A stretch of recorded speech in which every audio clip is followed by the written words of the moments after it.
2020년 10월 29일 진영교회 청년대학부 오늘의 말씀 요한복음 4장 43절에서 54절. 이틀이 지남에 예수께서 거기를 떠나 갈릴리로 가시며 친히 증언하시기를 선지자가 고향에서는 높임을 받지 못한다 하시고 갈릴리에 이르심에 갈릴리인들이 그를 영접하니 이는 자기들도 명절에 갔다가 예수께서 명절 중 예루살렘에서 하신 모든 일을 보았음이더라. 예수께서 다시 갈릴리 가나 이르시니 전에 물로 포도주를 만드신 곳이라.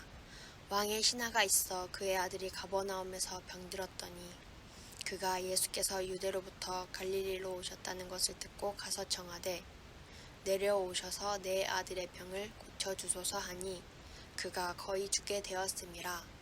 예수께서 이르시되 너희는 표적과 기사를 보지 못하면 도무지 믿지 아니하리라. 신하가 이르되 주여 내 아이가 죽기 전에 내려오소서. 예수께서 이르시되 가라 내 아들이 살아있다 하시니 그 사람이 예수께서 하신 말씀을 믿고 가더니 내려가는 길에서 그 종들이 오다가 만나서 아이가 살아있다 하거늘 그 낫기 시작한 때를 물은즉 어제 7시에 열기가 떨어졌나이다 하는지라.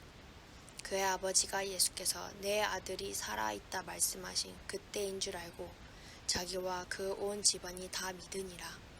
이것은 예수께서 유대에서 갈릴리로 오신 후에 행하신 두 번째 표적이니라. 아멘. 샬롬. 오늘 말씀을 읽어준 유리자매 수고 많았어요. 오늘은 기적과 말씀의 예수님이라는 제목으로 말씀을 나눕니다. 겉으로 보기에는 비슷한 작품도 전문가의 눈에는 큰 차이가 있습니다. 예수님은 잘못된 믿음과 바른 믿음을 정확히 구분하시는 전문가입니다. 주님은 어떤 믿음을 원하실까요? 예수님은 말씀 사역을 통해 많은 믿음의 열매를 얻게 된 사마리아 땅을 떠나 고향 갈릴리로 돌아오십니다. 그러자 많은 사람이 예수님을 환영하고 영접합니다. 하지만 예수님은 환영하는 그들 마음의 동기를 정확하게 알고 계셨습니다. 그들은 예루살렘에서 예수님이 행하신 모든 표적을 보았고 자신들에게도 기적을 행해 주시기를 바라는 마음으로 예수님을 영접한 것입니다. 교회 안에도 자신을 위해 예수님을 따르는 사람들이 있습니다. 성도는 예수님을 위해 살아가는 사람입니다. 표적만을 찾아다니거나 개인적인 이득을 위해 예수님을 믿어서는 안 됩니다. 이는 잘못된 믿음일 가능성이 큽니다. 아들의 병이 낫기를 바라며 예수님을 찾아온 왕의 신하에게 예수님은 표적을 보지 못하면 믿지 않는 사람들에 대해 한탄하십니다. 예수님은 아들이 살아있다라는 말씀을 해주시고 그를 돌려보내십니다. 말씀을 믿고 순종한 신하는 아들이 치료받는 은혜를 입고 믿음을 갖게 됩니다. 우리의 믿음은 기적을 체험하는 것이 아니라 말씀을 들음에서 나옵니다. 예수님이 원하시는 믿음은 말씀에 근거한 믿음이며 말씀을 실천하는 믿음입니다. 믿음이 현실의 필요를 위한 것에 그쳐서는 안 됩니다. 예수님의 말씀을 믿고 순종하는 자리까지 나아가야 합니다. 그렇게 함으로 우리 믿음이 진실한 것임을 보여야 합니다. 하나님의 말씀에 근거한 믿음이 참된 믿음입니다. 성경은 예수님이 왕의 신하의 아들을 고쳐주신 사건을 갈릴리에 오신 후에 행하신 두 번째 표적이라고 합니다. 이 표적은 궁극적으로 예수님이 어떤 분이신지 보여주는 표지판과 같습니다.